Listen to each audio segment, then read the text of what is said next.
नमस्कार, आप देख रहे हैं हमारा स्पेशल बुलेटिन राजधानी लाइव और मैं हूं आपके साथ मनीषा पाटीदार। शुरुआत करेंगे दिल्ली की ओर से। आपको बता दें, दिल्ली महिला एवं बाल विकास मंत्री आतिशी ने विभाग के उच्चाधिकारियों के साथ समीक्षा बैठक कर आंगनवाड़ियों की भूमिका को और सशक्त बनाने पर चर्चा की। और इस मौके पर आतिशी ने कहा कि आपको बता दें, अर्ली चाइल्डहुड एजुकेशन केजरीवाल सरकार की प्राथमिकता है। हम इस एजुकेशन के लिए आंगनवाड़ी केंद्रों के द्वारा दिल्ली के लाखों बच्चों की बुनियादी मजबूत करने का काम कर रहे हैं। उनके द्वारा आगे कहा गया कि हम ये सुनिश्चित कर रहे हैं कि आंगनवाड़ी केंद्र हर उस जरूरी संस्थान से लेस हो जाना चाहिए जो माताओं और बच्चों के सर्वांगीण विकास में सहायक बने। और वहीं आतिशी ने आगे कहा कि केजरीवाल सरकार आंगनवाड़ी केंद्रों में आने वाले बच्चों और माताओं को गुणवत्तापूर्ण शिक्षा और पोषण प्रदान करने के लिए पूरी तरह से प्रतिबद्ध है। अब हम सुनिश्चित करने के लिए कदम उठा रहे हैं कि आंगनवाड़ी केंद्र हर उस जरूरी संस्थान से लेस हो जाए जो माता और बहनों को सर्वांगीण विकास में सहयोग करे। तो आपको बता दें, महिला एवं बाल विकास मंत्री ने आगे कहा कि दिल्ली भर में आंगनवाड़ी केंद्र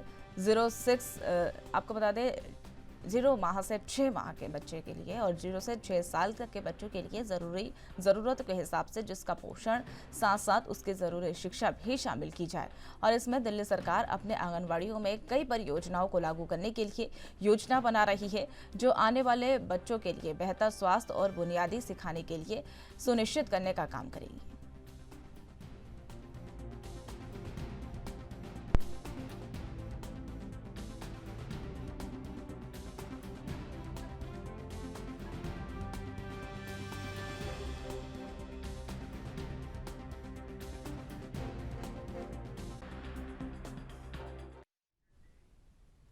इस खबर पर और अधिक जानकारी के लिए हमारे साथ हमारे सहयोगी राजीव तिवारी हमारे साथ जुड़ चुके हैं। राजीव, जिस तरीके से दिल्ली सरकार की पहचान कहे जाने वाली शिक्षा की नीति जो है दिल्ली की पहचान है, ये भी कह सकते हैं, तो उस नीति के अंदर अब आंगनवाड़ी पर फोकस किया जा रहा है। और आपको बता दें कि ये आतिशी ने एक मंत्री जो है उन्होंने एक बैठक ली, समीक्षा बैठक ली और अधिकारियों को आवश्यक दिशा निर्देश उनके द्वारा दिए गए। देखिए मनीषा, यहाँ पर बात करें दिल्ली सरकार की तो दिल्ली सरकार लगातार कहीं ना कहीं बदलाव करती हुई नजर आ रही है और अब कहीं ना कहीं आंगनवाड़ी केंद्रों के अंदर बदलाव करने की बात की जा रही है। दूसरा, यहाँ पर जिस तरीके से महिला एवं बाल विकास मंत्री जो है आतिशी, उनके द्वारा कल समीक्षा बैठक की गई जिसके अंदर एक रणनीति बनाई गई जिसके अंदर यही कहा गया है जिस बैठक के माध्यम से कि दिल्ली के जितने भी आंगनवाड़ी केंद्र है उनके अंदर आने वाले यानी कि 0 से 6 साल तक के बच्चों के लिए बड़ा विकास किया जा केंद्र बनाया जाएगा और इसके अंदर पढ़ाई के साथ साथ कहीं ना कहीं ऐसी सुविधाएं भी दी जाएंगी जो महिलाओं के लिए भी जरूरी है। यानी कि जिस तरीके से लगातार आंगनवाड़ी केंद्रों के अंदर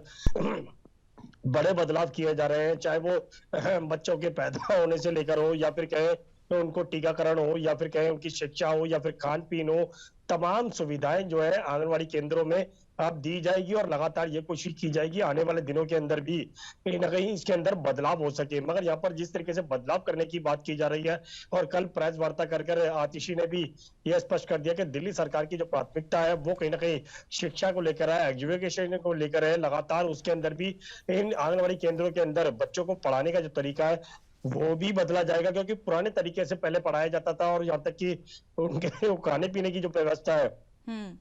उसके अंदर भी अब बदलाव किया जाएगा, क्योंकि पहले मिड डे मील के द्वारा कहीं ना कहीं खाना दिया जाता था। अब उसके अंदर भी पौष्टिक भोजन जो है वो जो बच्चे हैं या फिर कहीं जो उनके जो परिजन है, माता है, उनको दिया जाएगा। और उसके अंदर लगातार कहीं ना कहीं कोशिश की जाएगी कि बच्चा जो है जैसे ही कहते हैं माँ के पेट में होता है उसके बाद में कहीं ना कहीं उनका टीकाकरण की बात करें या फिर कहें स्वास्थ्य की बात करें, तमाम सुविधाएं जो है इस आंगनबाड़ी केंद्रों के द्वारा अब आगे तक दी जाएगी और लगातार ये कोशिश की जाएगी 6 साल तक के बच्चों को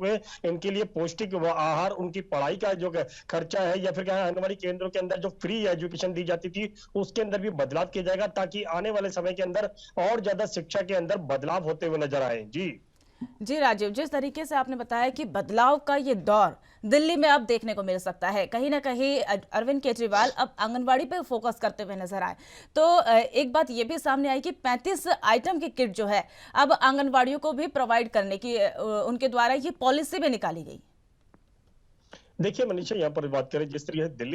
दिल्ली सरकार की शिक्षा मॉडल जो है वो कहीं ना कहीं अब बदलाव की तरफ होता हुआ नजर आ रहा है, क्योंकि पहले दिल्ली के सरकारी स्कूलों के अंदर की बात करें तो वहां पर भी दिल्ली सरकार जब 2014 के अंदर आई तो उसके बाद में कहीं ना कहीं उस स्कूलों को बेहतर किया गया, उनकी बिल्डिंगें बेहतर की गई, पढ़ाने का तरीका बदला गया लगातार। बच्चों की जो संख्या थी कम थी सरकारी स्कूलों के अंदर, उसके अंदर भी बढ़ोतरी की गई। प्राइवेट हम्म। स्कूलों के अंदर पहले ज्यादा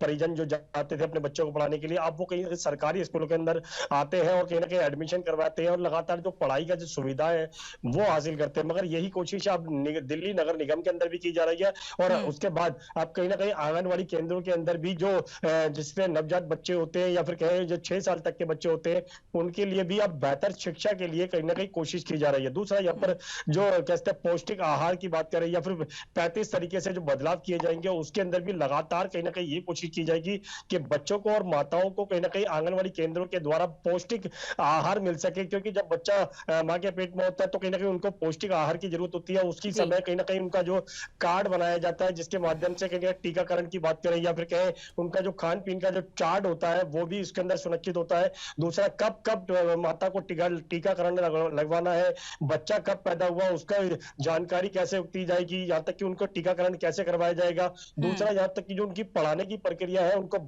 पौष्टिक आहार जो है वो भी कहीं ना कहीं 6 साल तक यहाँ आंगनबाड़ी केंद्रों से दिया जाएगा। और जो आंगनबाड़ी केंद्र के जो टीचर है या फिर कहें जो कार्यकर्ता महिलाएं हैं, उनके हम्म। लिए भी कहीं ना कहीं बड़े शिक्षा की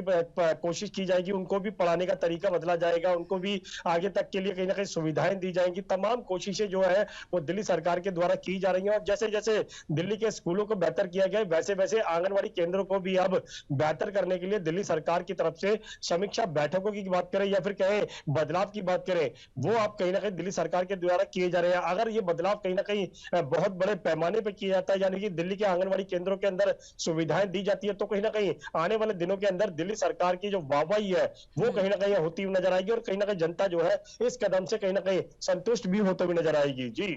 जी राजीव तिवारी, जिस तरीके से आपने कहा कि पोषण आहार जो है वो देने की कोशिश दिल्ली सरकार के द्वारा की जा रही है, तो कहीं ना कहीं गर्भवती कह सकते हैं या 0 से 6 साल के बच्चों के लिए जो आहार बनाया गया है या चार्ट उनके द्वारा बनाया गया है, उसमें किस किस पोषण को शामिल किया गया?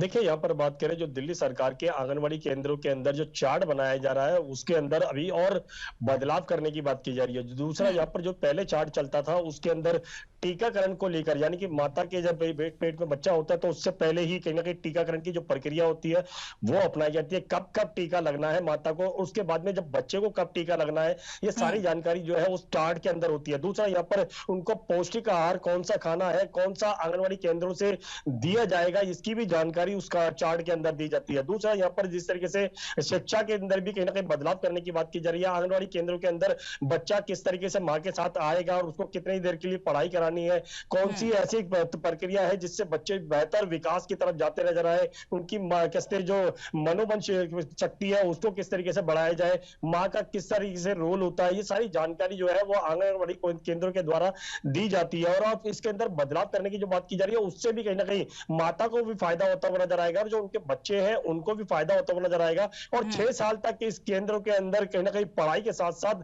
पौष्टिक आहार भी दिया जाएगा। पौष्टिक आहार की बात करें तो कहीं ना कहीं चने की दाल की बात करें या फिर कहें खिचड़ी की बात करें या फिर जो पहले दिए जाता था उसके अंदर भी कहीं ना कहीं बदलाव किए जाएंगे, ताकि बच्चों को ज्यादा से ज्यादा पौष्टिक आहार, चने की दाल की बात करें और दालों की बात करें या फिर सोयाबीन की बात करें, इस तरीके की जो पौष्टिक आहार की जो है वो इस आंगनबाड़ी केंद्रों के द्वारा कहीं ना कहीं आने वाले दिनों के अंदर और ज्यादा बढ़ोतरी की जाएगी, हम्म। ताकि बच्चे का विकास जो है वो सही सही तरीके से होता हुआ नजर आए और कहीं ना कहीं माता का जो विकास है वो भी कहीं ना कहीं सही तरीके से होता हुआ नजर आए। मगर देखना होगा इस आंगनबाड़ी केंद्रों के द्वारा जो बदलाव करने की बात की जा रही है वो हम्म। आने वाले समय के अंदर कितने बदलाव हो पाते हैं और इसको लेकर सिर्फ क्या राजनीति की जाएगी या फिर वाकई में ही कहीं ना कहीं सिर्फ जो घोषणा की गई है वो वाकई में ही धरातल पर उतरती हुई नजर आएगी। जी। जी राजीव तिवारी, जिस तरीके से आपने कहा कि बदलाव का ये दौर जो है वो शुरू हो चुका है, लेकिन अब ये देखने वाली बात होगी कि ये इस पे सिर्फ राजनीति होती ये है या नहीं। लेकिन कहीं ना कहीं शिक्षा को लेकर अरविंद केजरीवाल हमेशा से तत्पर रहते हैं और हमेशा से शिक्षा को वोट बनाकर अपना राजनीति में यूज करते हैं। लेकिन अब ये भी दौर आ गया है कि आंगनबाड़ी को बदलाव के दौर में अब दिल्ली शुरू करने लगी है, तो अब कहीं ना कहीं ये भी कह सकते हैं कि अरविंद केजरीवाल जो है आंगनबाड़ी वोट बैंक का बटोरने की कोशिश भी कर रहे हैं के लिए तत्पर हो गए हैं। देखिए देखिए मनीषा, एक चीज समझनी होगी, दिल्ली सरकार की जो शिक्षा बदलाव की बात की जा रही है, जो वो कहीं ना कहीं बेहतर जरूर हुई, क्योंकि दिल्ली सरकार के अंदर जब दिल्ली सरकार के जो सरकारी स्कूल थे उनके अंदर जैसे जैसे बदलाव हुआ, उससे कहीं ना कहीं उनको हौसला मिलता नजर आया कि हाँ वाकई में ही उनका जो कदम है वो हम्म। सही कदम है। और इसी को लेकर कहीं ना कहीं दिल्ली के नगर निगम के स्कूल जो है, जो अभी तक बदलाव के लिए नहीं हो पाए हैं, उनके अंदर भी बदलाव करने की बात की जा रही है। और हम्म। उसी तरीके से दिल्ली सरकार के स्कूलों की तरह ही आंगनबाड़ी के कैसे जो दिल्ली नगर निगम के स्कूल है उनके अंदर भी बेहतर शिक्षा के लिए कोशिश की जाएगी। दूसरा यहाँ पर बात करें आंगनबाड़ी केंद्रों को भी कहीं ना कहीं अब हाईटेक करने की बात की जा रही है। और कहीं ना कहीं जिस तरीके से 2024 के लिए कहीं ना कहीं पार्टियां जो तैयारी कर रही हैं, और अरविंद केजरीवाल की पार्टी आम आदमी पार्टी भी 2024 के लिए कहीं ना कहीं घोषणा कर रही है, और लगातार कहीं ना कहीं जनता तक सुविधाएं देने की बात की जा रही है। और हम्म। लगातार कहीं ना किसी मुद्दे को लेकर लगातार जनता तक फोकस बनाने की कोशिश की जा रही है। शिक्षा के क्षेत्र के अंदर बदलाव की बात करें, मोहल्ला क्लिनिकों की बात करें, या फिर कहें जो आंगनबाड़ी के अंदर अब बदलाव करने की बात की जा रही है, वो बदलाव कहीं ना कहीं आने वाले हम्म। दिनों के अंदर कहीं ना कहीं राजनीति का हिस्सा भी बनते हुए नजर आएंगे। मगर देखना होगा कि वाकई में जो बदलाव किए जा रहे हैं आंगनबाड़ी केंद्रों के अंदर, वो कितना सुविधाएं जो है वो जनता तक पहुंच पाएगी और सही तरीके से पहुंचे, ये हम्म। अरविंद केजरीवाल की कोशिश रहेगी। अगर जी। सही तरीके से पहुंचती है तो कहीं ना कहीं जो उनका वोट बैंक है वो हम्म। वाकई में ही कहीं ना कहीं मजबूत होता हुआ नजर आएगा। जी। जी राजीव तिवारी, आप हमारे साथ जुड़े और तमाम जानकारी आपने साझा करी, इसके लिए बहुत बहुत धन्यवाद।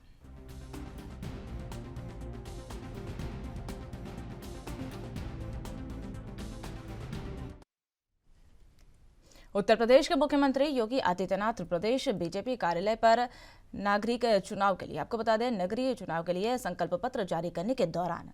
आपको बता दें संकल्प पत्र जारी करने के दौरान वो प्रेस कॉन्फ्रेंस करेंगे और सोनिया गांधी के संसदीय क्षेत्र रायबरेली में सूबे के मुखिया योगी आदित्यनाथ अपने एक दिवसीय दौरे पर है और वहां पर जीईसी के मैदान में जनसभा को भी संबोधित करेंगे। रायबरेली के प्रथम चरण मतदान को लेकर 4 मई को लेकर सरगर्मियां तेज हो गई है और वही आपको बता दें जनपद में मुख्यमंत्री योगी आदित्यनाथ का आना बहुत बड़ी बात मानी जा रही है और कहा जा रहा है कि चुनावी समीकरण भी बदल सकते हैं। योगी आदित्यनाथ के दौरे को लेकर रायबरेली जिला प्रशासन अलर्ट हो चुका है।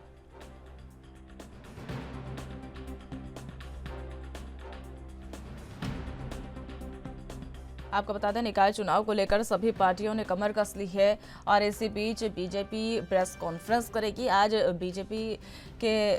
सरगर्मी के दौरान आपको बता दें योगी आदित्यनाथ आज प्रेस कॉन्फ्रेंस करेंगे और अपने रायबरेली दौरे पर भी मुख्यमंत्री योगी आदित्यनाथ आज जाने वाले हैं और वहां पर जीईसी मैदान में जनसभा को भी संबोधित करेंगे। आपको बता दें रायबरेली के प्रथम चरण को लेकर सरगर्मियां तेज होती हुई दिखाई दे रही है और वहीं जनपद के मुख्यमंत्री योगी आदित्यनाथ का ये दौरा भी काफी अहम माना जा रहा है। तो आपको बता दें ये सोनिया गांधी का गढ़ भी माना जाता है। सोनिया गांधी का संसदीय क्षेत्र रायबरेली का दौरा जो है योगी आदित्यनाथ आज करने वाले हैं, तो कहीं ना कहीं कांग्रेस का गढ़ कहे जाने वाले रायबरेली में आज योगी आदित्यनाथ का दौरा है और वहां पर ये दौरा जो है कांग्रेस का गढ़ कहा जाता है और इस दौरे को लेकर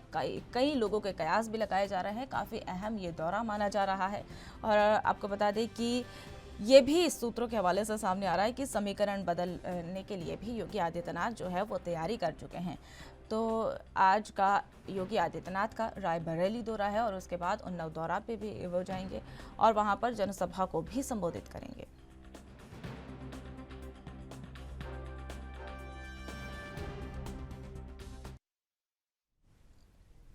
इस खबर पर और अधिक जानकारी के लिए हमारे सहयोगी जितेंद्र चौहान हमारे साथ जुड़ चुके हैं। जितेंद्र, जिस तरीके से निकाय चुनाव जैसे ही नजदीक आते जा रहे हो सभी पार्टियां जो है वो तैयारियां करने में जुट गई है और उसी बीच योगी आदित्यनाथ आज रायबरेली दौरे पर हैं और ये भी माना जा रहा है कि कांग्रेस का गढ़ जो है वो रायबरेली है, तो इसमें क्या अहम जो है वो निकलकर सामने आएगा? मुख्यमंत्री योगी आदित्यनाथ ये कहा सकता है कि चुनावी मोड में पूरी तरह से, सबसे पहले कहा सकता है कि जनता को लोक लुभावने वादों के लिए संकल्प पत्र आज भारतीय जनता पार्टी जारी करेगी। उत्तर प्रदेश के मुख्यमंत्री निकाय चुनाव से संबंधित जो भी वादे होंगे संकल्प पत्र में आज दिए जाएंगे और कहीं ना कहीं संकल्प पत्र के दौरान CM Yogi Adityanath press conference भी करेंगे और कहीं ना कहीं बात रखने का काम भी करेंगे। उसके बाद लगभग कार्यक्रम 9:45 पे होगा और उत्तर प्रदेश संकल्प पत्र विमोचन के बाद सीधे चुनावी मोड में चले जाएंगे उत्तर प्रदेश मुख्यमंत्री और रायबरेली, उन्नाव और लखनऊ 3 दौरे कहा जा सकते हैं कि लगभग 12:45 से वो सीधे हेलीपैड से लखनऊ से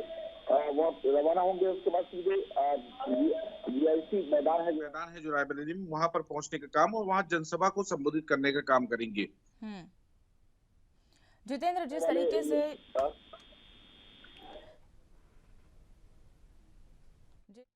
तरीके से आपको बता दें कि जितेंद्र, जिस तरीके से दौरा जो काफी अहम माना जा रहा है सीएम योगी का, और ये भी सामने आया कि समीकरण जो है वो बदलने की भी संभावना भी सीएम योगी के दौरे को लेकर जताई जा रही है। देखिए, कांग्रेस में गढ़ में अमेठी में पहले सेंधमारी की गई और कहा जाता है कि रायबरेली में लगातार सेंधमारी करने के लिए लगातार भारतीय जनता पार्टी प्रयास कर रही है और समीकरण कहा जा सकता है कि उत्तर प्रदेश के मुख्यमंत्री हो जाए रायबरेली उत्तर प्रदेश से भी आता है, तो उसी के चलते कहीं ना कहीं भारतीय जनता पार्टी कहा सकता है कि जो मुद्दे है उसको लेकर कहीं ना कहीं अपने मुद्दे को लेकर, अपने कामों को लेकर जनता के बीच में रायबरेली पहुंचेगी उत्तर प्रदेश के मुख्यमंत्री योगी आदित्यनाथ। और वहीं पर गढ़ में जनसभा करके कहीं ना कहीं जो विपक्ष का गढ़ कहा जा सकता है, कांग्रेस का गढ़ कहा जाए, उसमें सेंधमारी करने के लिए प्रयास किया जाएगा और समीकरण बदलने का प्रयास किया जाएगा। लगभग 2:05 पर वहां से वो रवाना हो जाएंगे और रवाना होने के बाद सीधे मैदान अकरमपुर उन्नाव पहुंचने का काम करेंगे। और ये कहा जा सकता है उन्नाव में भी भारतीय जनता पार्टी के सांसद है, विधायक है, और कहा जा सकता है कि वहां पर भी चुनावी जनसभा को संबोधित करने का काम करेंगे। कल जिस तरह से सहारनपुर में चुनावी जनसभाओं की शुरुआत हुई और कहीं ना कहीं माफिया से लेकर विकास तक के उत्तर प्रदेश के मुख्यमंत्री योगी आदित्यनाथ से बात करी है, और जाहिर सी बात है आज भी जो उत्तर प्रदेश का जो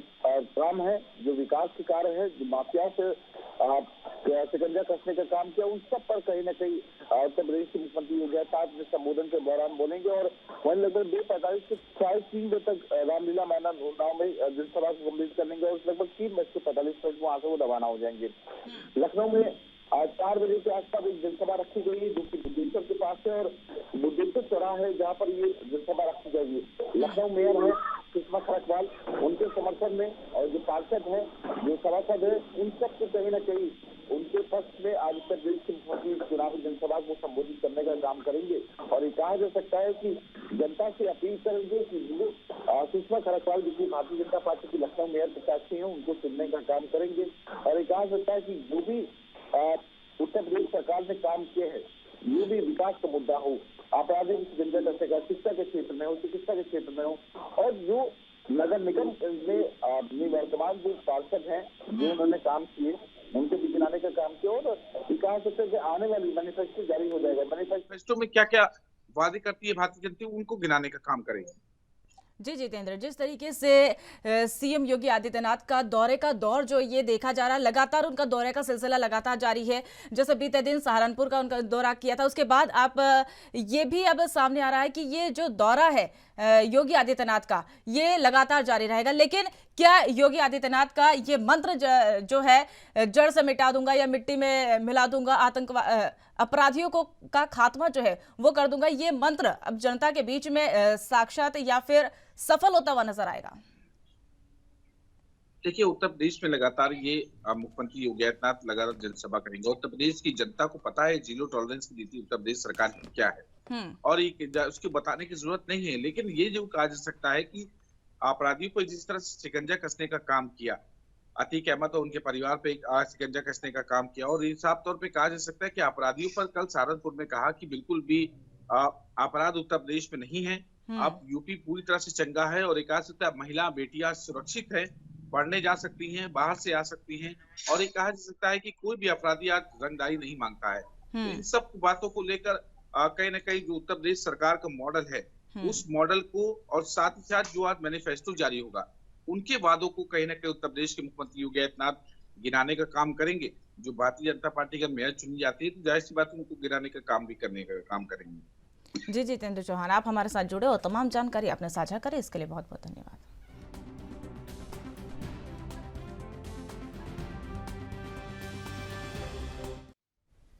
पंजाब के मुख्यमंत्री भगवंत मान ने कहा कि मेरी ईमानदार और संजीदा सरकार ने एक वर्ष में जो नौजवानों को 28,873 नौकरियां दी है, जबकि कांग्रेस सरकार ने अपने पहले वर्ष में लगभग 8,000 नौकरियां दी थी। स्थानीय निकाय लोक निर्माण मंत्री, तकनीकी शिक्षा और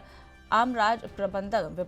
विभाग के नए भर्ती 409 सब डिविजनल ऑफिसर, क्लर्कों, जूनियर ड्राफ्ट्समैनों और अन्य को नियुक्ति पत्र देने के लिए म्युनिसिपल भवन में वहां पर समारोह आयोजित किया गया था। और इस दौरान लोगों को संबोधित करते हुए मुख्यमंत्री ने कहा कि पहले सरकारी नौकरियां दूर का सपना थी और जबकि हमारी सरकार ने यह बात यकीन में बदल दी और नौजवानों को मेरिट के आधार पर सरकारी नौकरियां मिले, इसके लिए एक पारदर्शी ढांचा बनाया गया। उन्होंने कहा कि पिछली सरकार में उत्साह और समर्पण के साथ साथ जनता की सेवा की भावना कमी थी और इस कारण यहाँ पर नौजवानों को नौकरियां दूर तक नहीं मिलती थी। वहीं मुख्यमंत्री ने आगे कहा कि हमारी सरकार बनने के बाद 1 साल के अंदर उन्होंने मेरिट के आधार पर योग्य नौजवानों को 28,873 नौकरियां दी है। नौजवानों से बातचीत करते हुए मुख्यमंत्री ने कहा कि ड्यूटी को फर्ज समझे और इसको लेकर पूरी लगन, समर्पण और मेहनत से निभाएं। नौकरियां हासिल करने के बाद राज्य सरकार ने नए भर्ती के मुलाजिमों को मुबारकबाद देते हुए उनके द्वारा कहा गया कि उनके लिए एक ऐतिहासिक दिन है क्योंकि वो अब राज्य सरकार के परिवार के एक नए मेंबर बन गए हैं। अगर नौजवान राज्य की पुरातन शान के लिए बहाल करने के लिए मुहिम का हिस्सा बनेंगे तो इतिहास में भी उनका नाम सुनहरा अक्षरों में लिखा जाएगा।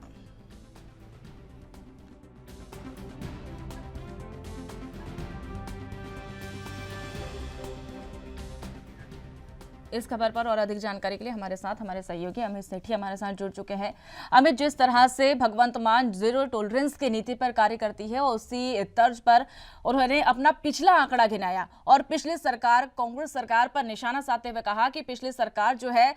हमारे मुताबिक जो है नौकरियां नहीं दे पाई थी और हमने उनसे ज्यादा नौकरियां दी। बिल्कुल, अगर पंजाब के मुख्यमंत्री भगवंत मान की बात करें और जिस तरह से करीब 1.5 साल से जो है पंजाब में जो है आम आदमी पार्टी की सरकार चल रही है और जीरो टॉलरेंस पॉलिसी जिस तरह से आम आदमी पार्टी द्वारा जो अपनाई गई है, जीरो टॉलरेंस की जो नीति अपनाई गई है, उसके चलते ही जो है अब जो है पंजाब सरकार ने अगर नौजवानों की बात की जाए तो नौजवानों को बड़े जो है नौकरी जो है उन्हें दी है। करीब पंजाब के मुख्यमंत्री भगवंत मान ने जो है कल एक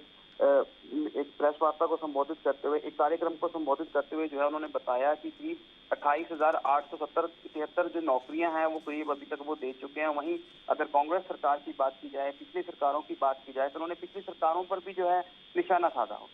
अगर बात की जाए कांग्रेस सरकार की तो कहा कि पिछले जो सरकार का जो कांग्रेस का जो कार्यकाल रहा है उन्होंने करीब 8,000 नौकरियां दी हैं और अगर जिस तरह से धरने प्रदर्शन जगह जगह नौकरियों को लेकर चलते रहते थे और भी कई मामलों पर जो है अन्य सरकारों पर जो है पंजाब के मुख्यमंत्री भगवंत मान द्वारा जो है निशाना साधा गया। जी ठीक है अमित, जिस तरीके से कांग्रेस सरकार पर भगवंत मान के द्वारा निशाना साधा गया तो ये भी कहा गया है कि पुरानी सरकार में जो नौजवान थे नौकरियों के लिए तरसते थे और ये सोचना भी उनके लिए बहुत दूर की बात होती है कि सरकारी नौकरी उन्हें मिलेगी, लेकिन हमने ये हकीकत कर दी और धरातल पर ये जो सच्चाई है वो हमने दिखा दी। उसका आंकड़ा भी उनके द्वारा बताया गया, 28,873 नौकरियां उनके द्वारा दी गई। बिल्कुल मनीषा, उन्होंने जो है पिछली सरकारों पर जो है बिल्कुल निशाना साधा और कहा कि अगर पिछली सरकारों की बात की जाए तो सिर्फ सरकारियां नौकरियां जो सरकारी नौकरी है वो पाना युवा पीढ़ी के लिए खासकर जो है वो एक सपना ही बन के रह गया था। और ये हमने जो है जब से आम आदमी पार्टी की सरकार पंजाब में आई है तो उन्होंने कर दिखाया है। करीब अगर पिछले 1.5 साल के कार्यभार की बात की जाए जो आम आदमी पार्टी की जब से सरकार बनी है उसके बाद की बात की जाए तो करीब 28,873 नौकरियां जिस तरह से दी गई है तो बड़ी अचीवमेंट जो है पंजाब के लोगों के लिए जो है, पंजाब की युवा पीढ़ी है उनके लिए है। और पंजाब जो है कहीं ना कहीं जो है अब आगे जो है खुशहाली की ओर जो है बढ़ता हुआ दिख रहा है जिस तरह से नौकरियों का दौर जो है चल रहा है। हालांकि अगर कल की बात की जाए पिछले दिनों की जो है उन्होंने 116 जो क्लर्क जो हैं उनको जो है नौकरियां दी, तो कहीं ना कहीं अब जिस तरह से नौकरियां देने का दौर जिस तरह से चल रहा है तो पंजाब की युवा पीढ़ी भी काफी खुश दिख रही है। जी अमित, जिस तरीके से युवा पीढ़ियों को रोजगार देने का काम मुख्यमंत्री के द्वारा किया जा रहा है और उसी तर्ज पर मुख्यमंत्री के द्वारा युवाओं को ये भी संदेश दिया जा रहा है, ये भी कहा जा रहा है कि युवाओं को जो नौकरी पत्र दिए उससे नौकरी को करने के लिए वो फर्ज समझे, समर्पण की भावना उनके अंदर पैदा हो ताकि वो इतिहास में अपना नाम जो है सुनहरे अक्षरों में देख सकते। जिस तरह से अक्सर देखने को आया, चाहे पिछली सरकारों की बात की जाए या सरकारी दफ्तरों की बात की जाए, अक्सर क्या होता है कि सरकारी जो वहाँ पर जो जॉब करते हैं वो अक्सर जो है सीट पर जो है बाउल लोग जो है मिलते ही नहीं है। हालांकि कहीं ना कहीं जो आजकल की युवा पीढ़ी है उनको ये कहा कि जो नौकरी आपको मिली है अपना फर्ज समझें, ईमानदारी से नौकरी करें और जो है आगे जो है और भी जो है जो युवा जो और जो नए आएंगे उनको भी उन्होंने जो है यही संदेश दिया कि जो नौकरी है उसको ईमानदारी से करें, अपना फर्ज समझ के किया जाए। क्योंकि पिछले लंबे अरसे से देखने को मिलता है कि जब अगर सरकारी कार्य काम अगर हम करवाने जाते हैं किसी भी दफ्तर में, तो बाबू लोग जो है सीट पे अक्सर जो है दिखाई नहीं देते। उसी पर ही जो है आम आदमी पार्टी सरकार ने जो है कहा कि जिस तरह से युवा पीढ़ी है उनको नौकरी मिल रही है, तो अपना फर्ज समझा जाए नौकरी को लेकर, जिस तरह से सरकारी नौकरी मिले। जी अमित, जिस तरीके से ये भी देखना चाह रहा है कि भगवंत मान के द्वारा ये भी पहले कई बार कह चुके हैं कि जो भी हमने वादे किए हैं जनता से वो धरातल पर हम करते हुए नजर आ रहे हैं, और उसी का एक उदाहरण ये 2 जवानों को नौकरी देना है। तो कहीं ना कहीं ये भी स्पष्ट होता है कि मान सरकार जो है जनता को फर्स्ट प्रायोरिटी देती है, उनके हित के लिए हमेशा से कार्य करती हुई नजर आ रही है। बिल्कुल, अगर पिछले 1.5 साल की कार्यकाल की बात की जाए तो कार्यकाल में जो है जो भी आम आदमी पार्टी ने अपने मैनिफेस्टो में जो है जो वादे किए थे, चाहे नौकरी को लेकर, चाहे बिजली को लेकर, चाहे हेल्थ सेक्टर को लेकर, चाहे एजुकेशन सेक्टर को लेकर, कहीं ना कहीं जो है आम आदमी पार्टी ने अपने जो है वादे जो है काफी हद तक पूरे किए हैं। और जो वादे रह गए हैं वो पाइपलाइन में, और आम आदमी के लिए जो है आम आदमी पार्टी जो है आम लोगों के लिए जो है आम आदमी के हित में जो है वो देखने को मिल भी रही है। और आगे जो कार्य भी है आम आदमी पार्टी जो है आम आदमी के लिए कर रही है। तो कहीं ना कहीं पंजाब के हित की जो सरकार जो है पिछले लंबे अरसे से लोगों को इंतजार था कि ऐसी सरकार आए, 0 टॉलरेट पॉलिसी जो है लेके सरकार आए, और कहीं ना कहीं जो है अब दिख भी रहा है कि पंजाब सरकार जिस तरह से आगे काम कर रही है तो लोगों को जो है इसमें, और लोग भी जो है इससे काफी। जी अमित सेठी, आप हमारे साथ जुड़े और तमाम जानकारी आपने साझा करी, इसके लिए बहुत बहुत धन्यवाद।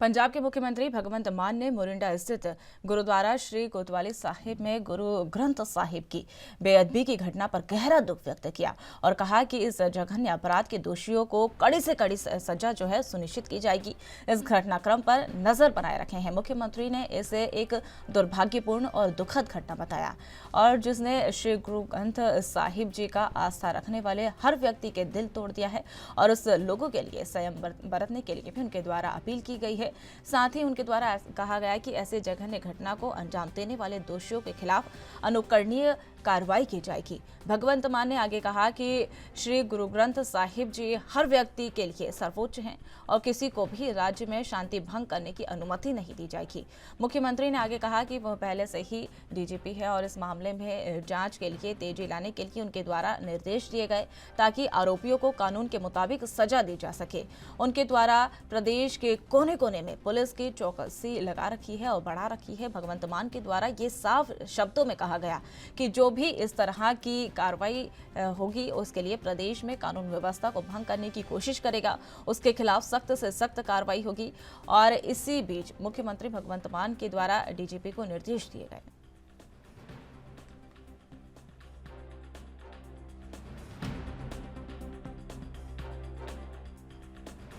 इस खबर पर और अधिक जानकारी के लिए हमारे साथ हमारे सहयोगी संदीप सिंह हमारे साथ जुड़ चुके हैं। संदीप, जिस तरीके से मोरिंडा स्थित गुरुद्वारे की जो घटना हुई, इसके बाद मुख्यमंत्री ने दुख जताते हुए कहा कि आरोपियों को बख्शा नहीं जाएगा, कड़ी से कड़ी कार्रवाई उनके ऊपर होगी। जी बिल्कुल, मोरिंडा देखा जाए तो पीसी का मोरिंडा में घटना एक हुई है, बेदबी की घटना हुई है, उसकी पूरा तौर पर देखा जा रहा है कि बेदबी कैसे की जा रही है। हालांकि पंजाब के मुख्यमंत्री की बात मान तो मुख्यमंत्री खुद ये ट्वीट करके कहते हुए नजर आ रहे हैं कि जो दोषी है उसको बख्शा नहीं जाएगा और पूर्ण तौर पे जो है उसको सख्त से सख्त सजा दी जाएगी, तो जो पूरे संसार में पता लग सके। हालांकि जो कर देखा जाए तो डीजीपी को भी खुद जो है मौके पर भेजा गया, डीजीपी की तरफ से जो है वो आगे कार्रवाई की जा रही है और काफी पूछताछ भी की जा रही है। तो कहीं न कहीं देखा ये गया है कि राज्य में अशांति ना फैलाने को लेकर जो है पुलिस जो है लगा दी गई है और लगातार जो पुलिस चप्पे चप्पे पर तैनात है। देखा ये भी गया है कि बेदबी जो की गई है उस व्यक्ति को पहले तो आरोप लगाया जा रहा था कि वह जो है मतबुद्धि है, तो कहीं न कहीं जो पंजाब पुलिस की तरफ से और लोगों की तरफ से शोर जो है डाला गया था उसके बाद उसके ऊपर कार्रवाई जो है उसकी नजर आई। जी संदीप, जिस तरीके से कार्रवाई के लिए भगवंत मान जो है उनके द्वारा निर्देश दिए गए, डीजीपी को सख्त निर्देश दिए कि कोने कोने में खंगाले और पंजाब में जो भी शांति भंग करने की कोशिश करेगा उसके ऊपर सख्त से सख्त कार्रवाई की जाए। बिल्कुल कार्रवाई करने के आदेश जो है पंजाब के मुख्यमंत्री द्वारा दे दिए गए। जी संदीप, जिस तरीके से लगातार ये पंजाब सरकार जो है सतर्क दिखाई दे रही है, अपराधियों पर नकेल कसने के लिए पंजाब सरकार अलर्ट मोड पर है, और जिस तरीके से पिछले कुछ दिनों में अमृतपाल की घटना माने या कोई भी ऐसी घटना होती है तो भगवंत मान के द्वारा ये कहा जाता है कि पंजाब में शांति भंग करने वालों को हम छोड़ेंगे नहीं, बख्शेंगे नहीं। जी बिल्कुल, पंजाब के मुख्यमंत्री भगवंत सिंह मान की तरफ से जो है ट्वीट करी गई जानकारी दी जाती है कि जो भी आरोपी हुए उनको बख्शा नहीं जाएगा, जो है सजा दी जाएगी ताकि जो आगे घटना ना हो सके। हालांकि बेहतरी की घटनाएं लगातार होती हुई नजर आती है। पिछली सरकारों के बाद 2 बार पहले भी बेहतरी की घटनाएं हो चुकी है, पर हमारे माना तो पहली बार राज्य में जो है ऐसी की घटना हुई है और सक्सेस की बात जो है पंजाब के मुख्यमंत्री भगवंत सिंह मान की तरफ से की जा रही है। जी संदीप, जिस तरीके से भगवंत मान के द्वारा निर्देश दिए गए उसके बाद उनके द्वारा ये भी कहा गया कि कोने कोने में चौकसी बढ़ा दी जाए और जो भी अपराधी है उसे जल्द से जल्द ढूंढने की कोशिश करें, ये तेजी लाने के लिए भी उनके द्वारा निर्देश दिए गए। देखिए, अपराधी तो कल ही पकड़ लिया है और कल ही पकड़ के जो है पुलिस के हवाले जो अपराधी कर दिया गया है, और कहीं ना कहीं और ऐसी गतिविधियां ना फैले उसको लेकर जो है पंजाब में चौकसी जो है बढ़ा दी गई। इन नियंत्रण में चुनाव है, शांति बनाए रखने की बात जो है वो जो की जा रही है। जी संदीप सिंह, आप हमारे साथ जुड़े और तमाम जानकारी आपने साझा करी, इसके लिए बहुत बहुत धन्यवाद।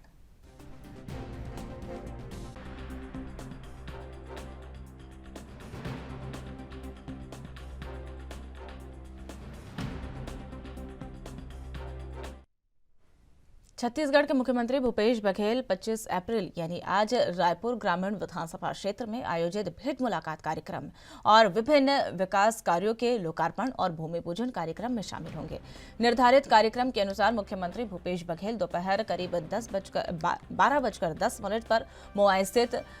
पाम बेलाजिया अपार्टमेंट के सामने 1000 मीटर में वहां पर गारमेंट फैक्ट्री का भूमि पूजन करेंगे और वही दोपहर करीब 12:35 पर माना स्थित पुष्प वाटिका पहुंचकर जल आवर्धन योजना का भूमि पूजन करेंगे और इसके बाद मुख्यमंत्री दोपहर 12:55 पर लालपुर स्थित जय शीतला मंदिर जाएंगे और वहां पर आपको बता दें मुख्यमंत्री भूपेश बघेल दोपहर 1:05 पर बोरिया खुर्द स्थित मिनी स्टेडियम में कई विकास कार्यों का लोकार्पण करेंगे और भूमि पूजन करेंगे और वहां पर भेंट मुलाकात कार्यक्रम में शामिल होकर आमजनों को से संवाद करेंगे और इसके पश्चात वे दोपहर 3:15 पर कई प्रतिनिधि मंडलों से मुलाकात करेंगे।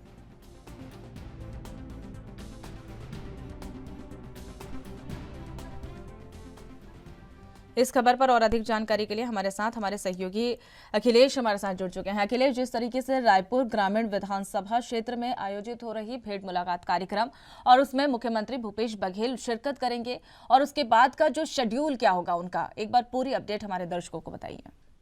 देखिए, रायपुर ग्रामीण क्षेत्र को लेकर के काफी उत्साहजनक है और यहाँ के स्थानीय निवासी बहुत लंबे समय से इंतजार में रहे हैं कि आखिर रायपुर राजधानी में कब किस तरीके से रणनीति बना करके यहाँ भेंट मुलाकात का दौर जो है मुख्यमंत्री द्वारा किया जाएगा। आज वो वक्त आ गया है जब अपनी सवालत और अपनी जो एरिया वाइसेस है उसको लेकर मुख्यमंत्री के पटल पर रखने जा रहे हैं। खासतौर से ग्रामीण क्षेत्र में आज भेंट मुलाकात का जो दौर है वो प्रारंभ होने वाला है। तो आज जो आयोजन किया गया है वो मानस क्षेत्र में है और साथ ही साथ कई ऐसे क्षेत्र हैं जहां पिछले कई वर्षों से ही लगातार शिकायतें रही हैं, उसको लेकर के मुख्यमंत्री के साथ में अपनी बात को रखेंगे और भेंट मुलाकात के जरिए ही उसका समाधान पाएंगे। खासतौर से ग्रामीण अंचलों में यही देखने को मिलता है, जो एरिया इंडस्ट्रियल एरिया है जैसे मोनेट हो गया या फिर अलग अलग इंडस्ट्रियल एरिया की बात की जाए तो वहाँ के रहवासी हैं सबसे ज्यादा प्रताड़ित हो रहे हैं। उसको लेकर के बाकायदा मुख्यमंत्री के पास में मुलाकात करने के लिए आए हुए थे, लेकिन समाधान नहीं निकल पाया था। आज की वक्त यही है कि आज तत्कालिक उसका समाधान निकाल करके उसको समाप्त भी कर दिया जाएगा। लेकिन खासा बात यह है कि आज अगर मुख्यमंत्री के अलग अलग शेड्यूल की अगर बात की जाए तो मुख्यमंत्री भूपेश बघेल आज ग्रामीण क्षेत्र में पहले भेंट मुलाकात का दौर चालू करेंगे, उसके बाद लोकार्पण भूमि पूजन कार्यक्रम में शामिल होंगे। साथ ही साथ मुख्यमंत्री भूपेश बघेल 12 बजे मोआ स्थित पाम बेलाजियो अपार्टमेंट के सामने में 1000 सीटर गारमेंट फैक्ट्री का भूमि पूजन भी करेंगे। साथ ही साथ माना पुष्प वाटिका पहुंचकर जल आवर्धन योजना का भूमि पूजन करेंगे। उसके पश्चात ही लालपुर स्थित जय श्री राम मंदिर जाएंगे और वहां पूजा अर्चना करेंगे। उसके बाद बोरिया खुर्द स्थित मिनी स्टेडियम में जाकर विकास कार्यों का लोकार्पण भी करेंगे। साथ ही साथ मुलाकात का जो आमजन है उनसे संवाद करेंगे। उसके पश्चात 3 बजे प्रतिनिधि मंडल से मुलाकात करके आज कार्यक्रम का समापन कर दिया जाएगा। जी अखिलेश, जिस तरीके से मुख्यमंत्री भूपेश बघेल का जो शेड्यूल बना हुआ है वो दौरा भी उनका शुरू हो चुका है, तो अगर हम बात कर ले तैयारियों को लेकर, तो तैयारियां क्या क्या तैयारियां जो है किन किन विभागों को दी गई है उनके दौरे को लेकर? देखिए, उसके दौरे को लेकर के जिला प्रशासन पूरा लामबंद रहता है और कलेक्टर को सीधा निर्देश रहता है। उनकी ही अनुवाई में होता है तमाम तरह की सुविधाओं का और वहाँ के इस वस्तु स्थिति की जायजा लेने से लेकर के मुख्यमंत्री के आगमन तक के सारी व्यवस्था जिला प्रशासन की रहती है। तो निश्चित तौर पे वहाँ बल को भी तैनात कर दिया जाता है। बल के साथ साथ वहाँ प्रशासन के जो अमले रहते हैं उसको भी तैयार किया जाता है। इसके अलावा जो कार्य अधूरे रहते हैं पहले से ही घोषणा कर दिया जाता है कि जिनके कार्य अगर ऐसी स्थिति में नहीं बन पाई है जो मुख्यमंत्री के सामने ही पटल पे रखना चाहते हैं, तो ऐसी स्थिति निश्चित तौर पे लोगों को शांत किया जाता है कि आपका काम जो है आसानी से कर दिया जाएगा। अगर तहसील स्तर का है तो तहसीलदार को समझाइश दी जाती है। कलेक्टर के रूप में अगर कलेक्टर से ही सिग्नेचर होकर के कार्य होने उसके पास चले जाते हैं कलेक्टर के पास, या कोई ऐसे व्यक्ति हैं जो प्रताड़ित होते हैं लगातार, जो आपराधिक तत्व लोग हैं वो लगातार भूमि माफियाओं के साथ मिलकर के लोगों को प्रताड़ित करते हैं। ऐसी स्थिति में जिला प्रशासन के साथ साथ एसपी और एडिशनल एसपी के ऐसी टीम है जो बाकायदा उस त्वरित FIR करके उसका तत्काल समाधान करते हैं। तो ऐसी स्थिति में मुख्यमंत्री के भेंट मुलाकात में आम जनों को ही सबसे ज्यादा लाभ होता है और इसका स्वरूप अनेकों भेंट मुलाकात में देखने को मिला है। जी अखिलेश, अगर बात कर लें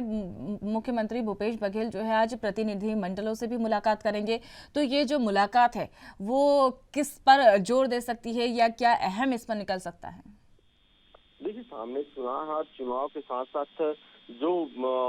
अलग अलग समुदाय के जो लोग हैं उनसे मुलाकात करना एक सबसे फायदेमंद कारण है। कारण ये माना जा रहा है क्योंकि सामाजिक संगठन को बांध करके रखने की जो कला मुख्यमंत्री भूपेश बघेल में दिखाई पड़ता है वो पहले इस स्तर में नहीं देखने को मिलता था।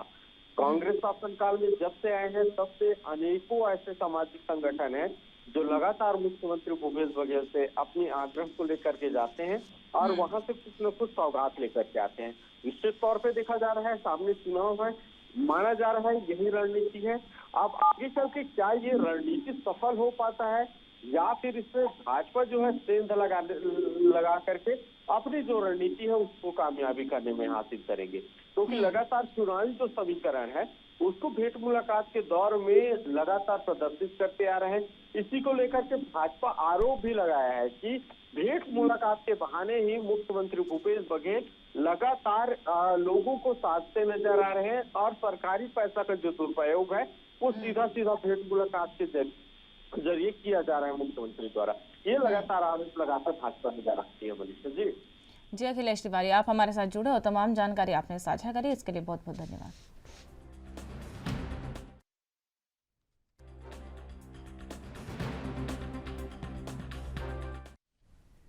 उत्तराखंड के पहाड़ी इलाकों में मौसम खराब है और आपको बता दें मौसम खराब होने की वजह से केदारनाथ धाम तीर्थ यात्रा के रजिस्ट्रेशन पर भारी मात्रा जो है रजिस्ट्रेशन हुए और उसके बाद बर्फबारी के चलते फिलहाल यह जाने वाले तीर्थ यात्रियों के लिए रजिस्ट्रेशन रोक दिए गए। फिलहाल 30 अप्रैल तक रजिस्ट्रेशन रोक दिए गए। बीजेपी के प्रदेश प्रवक्ता वीरेंद्र बिष्ट ने बताया कि चारधाम यात्रा प्रारंभ हो चुकी है। चारधाम यात्रा को लेकर सरकार बहुत ज़्यादा संवेदनशील है। लगातार चारधाम यात्रा की समीक्षाएं हो रही है और बताया जा रहा है कि चारधाम यात्रा के लिए यात्रियों को आना प्रारंभ हो गया है और जो हवाई एल्यूजिस्ट है वहाँ पर केदारनाथ, यमुनोत्री और यहाँ पर अभी भी थोड़ा सा मौसम जो है स्पष्ट नहीं हो पाया और उसके बाद बर्फबारी भी हो रही है, तेज हवाएं चल रही है। इसलिए सरकार ने एहतियात बरतते हुए यह निर्णय लिया कि फिलहाल अभी 2 से 3 दिन के लिए रजिस्ट्रेशन बंद करवाए जाए और वही यात्रियों को अभी नीचे के पड़ाव में है और वहां पर रुकने के लिए निर्देशित किया गया। उनके द्वारा बताया गया कि सभी जिलाधिकारियों को सरकार ने स्पष्ट रूप से निर्देश दिए कि कोई भी यात्री को कोई परेशानी ना हो, न पार्किंग में परेशानी हो, स्वास्थ्य संबंधी सेवाएं, शौचालय और पानी की सुविधाएं, ऑक्सीजन, हॉस्पिटल की सुविधाएं उनको तुरंत उपलब्ध होनी चाहिए। वीरेंद्र बिष्ट ने बताया कि यह यात्रा पिछले साल की यात्रा से ज्यादा आने वाले श्रद्धालुओं की आशंका जताई जा रही है और ऐसे में सरकार के पास जानकारी भी मिली है। वही आपको बता दें, उत्तराखंड के मुख्यमंत्री पुष्कर सिंह धामी ने यात्रियों से अनुरोध किया कि जो अपडेट मौसम विभाग की तरफ से होगी उसी के हिसाब से यात्री अपनी यात्रा प्रारंभ करे और सरकार पूरी तरह से यात्रियों के साथ खड़ी हुई है। यात्रा प्रारंभ हो गई है और सरकार चारधाम यात्रा को लेकर बहुत संवेदनशील है। लगातार चारधाम यात्रा की समीक्षाएं हो रही हैं। चारधाम यात्रा के लिए यात्रियों का आना प्रारंभ हो गए हैं और अभी जो हाई एल्टीट्यूड हैं, हमारे केदारनाथ जी हैं, हमारे जो है यमुनोत्री जी हैं, यहाँ पर अभी मौसम थोड़ा स्पष्ट नहीं है और वहाँ बर्फबारी भी हो रही है, तेज़ हवाएं भी चल रही हैं। इसलिए सरकार ने एहतियात के तौर पर यह निर्णय लिया है कि फ़िलहाल अभी 2-3 दिन के लिए रजिस्ट्रेशन बंद कर दिए गए हैं और यात्रियों को अभी नीचे जो पड़ाव हैं वहाँ पर रुकने के लिए निर्देशित किया गया है कि यात्री वहाँ पर रुकें। सभी जिलाधिकारियों को सरकार ने स्पष्ट रूप से निर्देश दिए हैं कि किसी भी यात्री को कोई परेशानी ना हो, पार्किंग व्यवस्था से लेकर स्वास्थ्य सेवाओं से लेकर शौचालय है, पानी की व्यवस्थाएं हैं, उनको जो ऑक्सीजन है, हॉस्पिटल है, दवाइयाँ हैं, हर तरीके की व्यवस्थाओं को चाक चौबंद किया गया है। ये यात्रा पिछली यात्राओं से ज़्यादा यहाँ यात्री आने वाले हैं, ऐसे सरकार के पास अपडेट है। माननीय मुख्यमंत्री पुष्कर सिंह धामी जी ने यही यात्रियों से अनुरोध किया है कि जो भी अपडेट मौसम विभाग की तरफ से आएगी उसी हिसाब से यात्री अपनी यात्रा प्रारंभ करें और सरकार पूरी तरीके से यात्रियों के साथ। इस खबर पर और अधिक जानकारी के लिए हमारे सहयोगी अमित चौधरी हमारे साथ जुड़ चुके हैं। अमित, जिस तरीके से उत्तराखंड का मौसम जो है अभी खराब हो रहा है और बात कर ली जाए चारधाम यात्रा को लेकर, रजिस्ट्रेशन भी अभी रोक दिए गए हैं और अगर बात कर ले केदारनाथ के आज भी पट खुले हैं और कई श्रद्धालु, हजारों की संख्या में श्रद्धालु वहां पर पहुंचे हैं, तो इसको लेकर सरकार भी अलर्ट मोड पर नजर आ रही है। बिल्कुल मनीषा, देखिए चारधाम यात्रा शुरू हो चुकी है। उत्तराखंड के अंदर गंगोत्री और यमुनोत्री के कपाट पहले ही खुल चुके हैं। आज केदारनाथ धाम के कपाट खोले गए हैं और 27 तारीख को बद्रीनाथ धाम के कपाट खोले जाएंगे, जहां पूरी तरीके से यहाँ पर चारधाम यात्रा शुरू होने से पहले ही जो रजिस्ट्रेशन यहाँ पर लगातार लाखों की संख्या में हो रहे थे। अभी 16 लाख से ज्यादा रजिस्ट्रेशन यहाँ पर श्रद्धालुओं द्वारा करा दिए गए हैं, लेकिन अभी क्योंकि उत्तराखंड में मौसम लगातार यहाँ पर बदल रहा है और यहाँ पर जो गंगोत्री और यहाँ पर केदारनाथ धाम की अगर बात की जाए तो यहाँ पर जो मौसम लगातार रुख बदल रहा है अपना, यहाँ पे जो है लगातार बर्फबारी हो रही है। तो बिगड़ते मौसम को देखते हुए सरकार ने फैसला लिया है कि यहाँ पर जो 3 से 4 दिन यहाँ पर जो रजिस्ट्रेशन है वो फिलहाल अभी बंद कर दिए जाएंगे, क्योंकि लाखों की संख्या में यहाँ पर श्रद्धालु पहले ही आना शुरू हो चुके हैं और यहाँ पर पूरी तरीके से क्योंकि अव्यवस्था ना हो पाए सरकार के द्वारा मौसम में अगर यहाँ बदलाव लगातार होते हैं तो यात्री को दिक्कत, उसको लेकर के ये कदम उठाया गया है राज्य सरकार की तरफ से। लेकिन जैसे समय बढ़ता रहेगा रजिस्ट्रेशन दोबारा खोल दिए जाएंगे और जो यहाँ पर लाखों की संख्या में जो श्रद्धालु आते हैं वो यहाँ पर अपने जो यहाँ पर जो भगवान है उनके कहीं ना कहीं दर्शन करेंगे, चारधाम यात्रा का लुत्फ उठा पाएंगे। उसको लेकर के राज्य सरकार लगातार तैयारी कर रही है। पिछले साल से ज्यादा इस साल श्रद्धालुओं के आने की संभावना लगातार जताई जा रही है और उसको देखते हुए राज्य सरकार का पूरा ध्यान है इस चारधाम यात्रा को लेकर के और पूरी तरीके से इस चारधाम यात्रा में कोई दिक्कत है यहाँ पर यात्री को ना हो, उसको लेकर के लगातार तैयारी की जा रही है। और सबसे बड़ा यहाँ पर जो चारधाम यात्रा के नीचे जो पड़ाव है जहाँ पर यात्रियों की रुकने की व्यवस्था की गई है, मुख्यमंत्री तरफ से अनुरोध भी किया गया और यहाँ पर जो सभी श्रद्धालुओं की मौसम का मिजाज देखते हुए यहाँ से प्रस्थान करें और जो जरूरी व्यवस्था है वो कहीं ना कहीं यहाँ पर की जा रही है यात्रियों के लिए, तो उस पर कहीं ना कहीं जोर दिया गया। पूरी तरह से यात्राओं को सुचारू रूप से करने के लिए राज्य सरकार लगातार कार्य कर रही है और साथ ही जो यहाँ पर जो श्रद्धालु उनसे लगातार अनुरोध किया जा रहा है। जी अमित चौधरी, आप हमारे साथ जुड़े और तमाम जानकारी आपने साझा करी, इसके लिए बहुत बहुत धन्यवाद।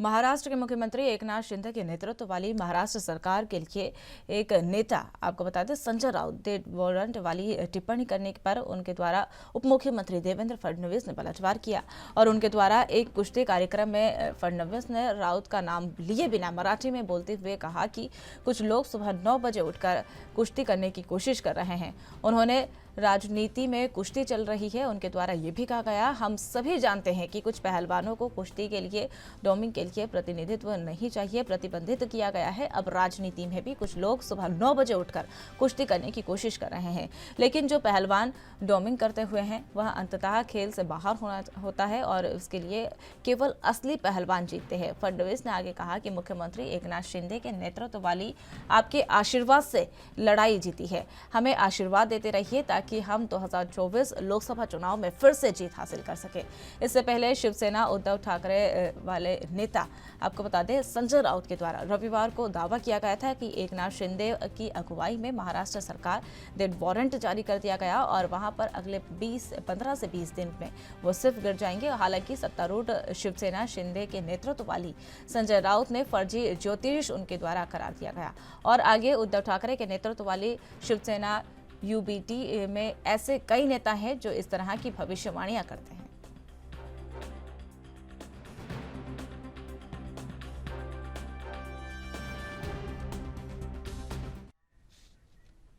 इस खबर पर और अधिक जानकारी के लिए हमारे साथ हमारे सहयोगी सत्यप्रकाश सोनी हमारे साथ जुड़ चुके हैं। सत्यप्रकाश, जिस तरीके से संजय राउत का वार हमेशा से महाराष्ट्र सरकार पर रहता है और एक बार फिर से ये बयानों का सिलसिला जो है वो देखने को मिला और संजय राउत ने सीधे तौर पर 15 से 20 दिनों में सरकार गिरने का दावा किया और इस पर उप मुख्यमंत्री देवेंद्र फडणवीस का पलटवार आया है और उनके द्वारा कहा गया कि कई लोग ऐसे होते हैं जो सुबह करीब 9 बजे उठकर और कुश्ती करने लग जाते हैं, वो भी राजनीति में कुश्ती शुरू हो चुकी है। जी बिल्कुल, देखिए महाराष्ट्र और मुंबई शिवसेना के नेता संजय राउत ने कुछ दिन पहले एक बयान दिया था। उस बयान में उन्होंने कहा था कि शिवसेना भारतीय जनता पार्टी सरकार का डेथ वारंट जारी हो गया है। अब ऐसे में 15 से 20 दिनों में एकनाथ शिंदे की सरकार गिर जाएगी। इस मामले को लेकर महाराष्ट्र के डिप्यूटी सीएम देवेंद्र फडणवीस ने ट्वीट के जरिए और वीडियो के जरिए सीधे तौर पर हमला किया है। सीधे तौर पर यह कहा है कि संजय राउत का डेथ वारंट फर्जी ज्योतिष है, ऐसे में वह इसे नहीं मानते। लेकिन उन्होंने यह भी कहा कि जिस तरह से कुछ नेता जो है सुबह उठकर कुश्ती लड़ने की कोशिश करते हैं लेकिन उन्हें डोपिंग में प्रतिबंधित किया गया है, ऐसे में उन्हें इस तरह की कुश्ती नहीं लड़ना चाहिए। असली पहलवान वो होते हैं जो बिना डोपिंग के कुश्ती लड़ते हैं और जीत हासिल करते हैं। जी महाराष्ट्र सरकार में एकनाथ शिंदे को लोगों का जो है आशीर्वाद मिला है, इसलिए सरकार मिली है। आने वाले समय में एक बार फिर से आप लोग आशीर्वाद बनाए रखिए जिससे 2024 के चुनाव में भी ऐसी सरकार बनी रहे। तो इस तरह का पलटवार जो है देवेंद्र फडणवीस ने एकनाथ संजय राउत के उस बयान के खिलाफ दिया है। सत्यप्रकाश, जिस तरीके से आपने बताया कि देवेंद्र फडणवीस ने 2024 का भी जिक्र किया, तो कहीं ना कहीं संजय राउत का बयान जो है वो सीरियस लेते हुए नजर आ रहा है और देवेंद्र फडणवीस के द्वारा साफ शब्दों में कहा गया कि आप ऐसी बयानबाजी करते रहें और 2024 की जीत जो है वो हमारे नाम होगी। बिल्कुल मनीषा, कल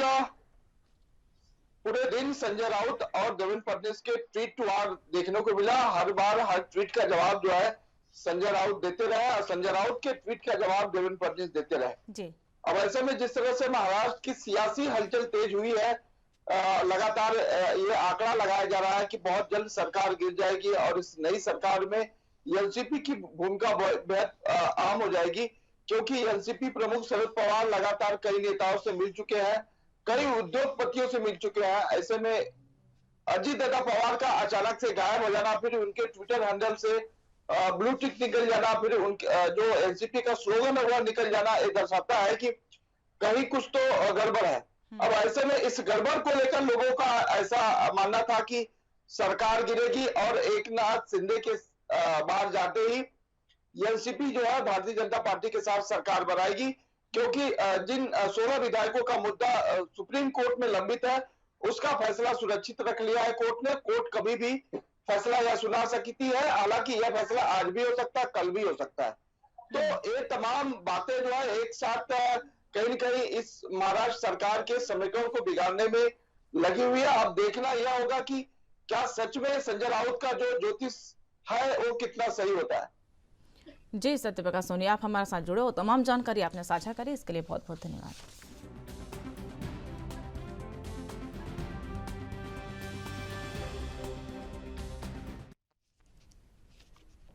आतंकी फंडिंग और गतिविधियों के में संलिप्त के आधार पर राष्ट्रीय जांच एजेंसियां एएनआई ने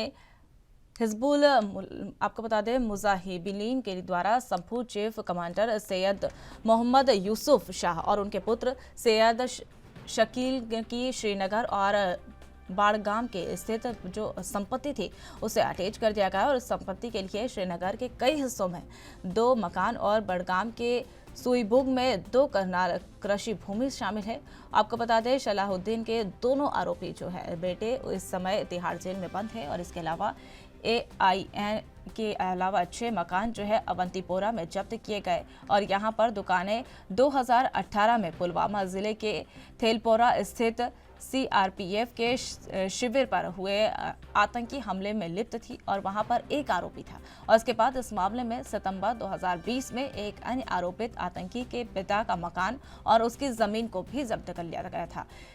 NIA के अधिकारियों के जम्मू कश्मीर के राजस्व विभाग और पुलिस कर्मियों के दल के साथ सोमवार की सुबह श्रीनगर में नरसिंहगढ़, रामबाग, आपको बता दें कर्ण नगर में स्थित मकान के अलावा सुईबुग के 2 करनाल और जमीन को जब्त कर लिया गया और उसके बाद मकान और जमीन सलाहुद्दीन के बेटे शाहिद यूसुफ और सैयद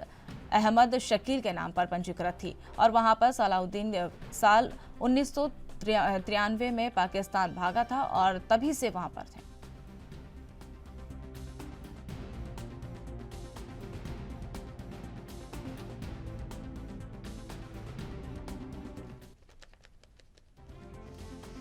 तो आपको बता दें इस खबर पर और अधिक जानकारी के लिए हमारे साथ हमारे सहयोगी रविंद्र श्रीवास्तव हमारे साथ जुड़ चुके हैं।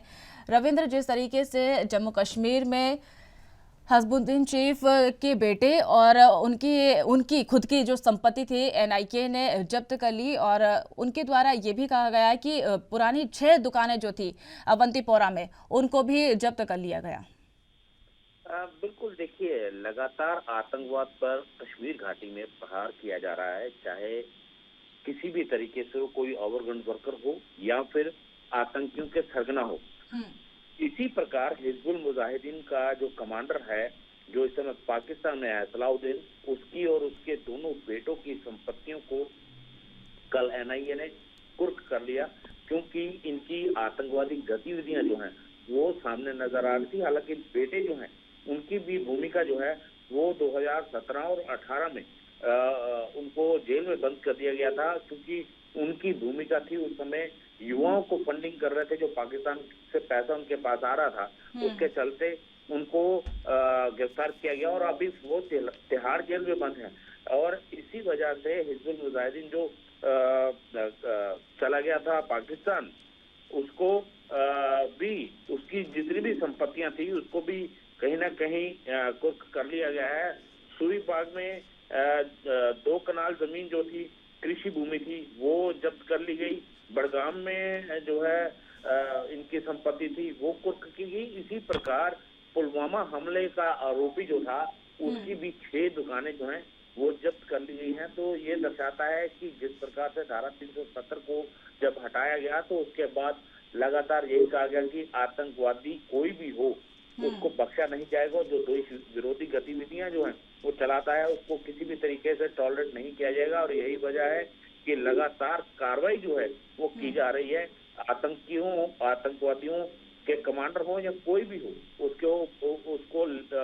कहीं ना कहीं उनकी जो संपत्तियां हैं उनको कुर्क किया जा रहा है। और कल भी NIA ने एक बड़ी कार्रवाई जो है वो की है। जी रविंद्र, जिस तरीके से आतंकवादियों पर नकेल कसने के लिए जम्मू कश्मीर में लगातार ये तैयारियां की जा रही है और एनआईए जो है सतर्क मोड पर नजर आ रही है, तो कहीं ना कहीं और भी इसमें और खुलासे होने की संभावनाएं वो जताई जा रही है। बिल्कुल, देखिए आने वाले समय में जो भी आतंकवाद का साथ देगा उसके खिलाफ कार्रवाई होना लाजमी है। हालांकि सईद सलाउद्दीन जो है वो 93 में पाकिस्तान चला गया था और वहां बैठकर भारत के खिलाफ ही खास करके कश्मीर घाटी में जो युवा है उनको बरगलाने की कोशिश जो है वो करता रहा और लगातार आतंकवादियों यहाँ के यूथ को पाकिस्तान बुलाकर उनको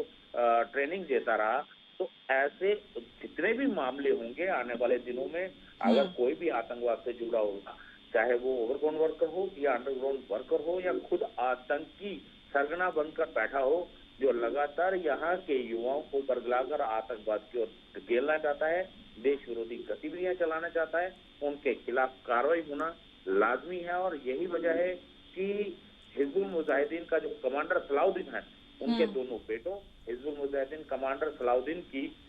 खुद की संपत्ति को। जी रविंद्र श्रीवास्तव, आप हमारे साथ जुड़े और तमाम जानकारी आपने साझा करी, इसके लिए बहुत बहुत धन्यवाद।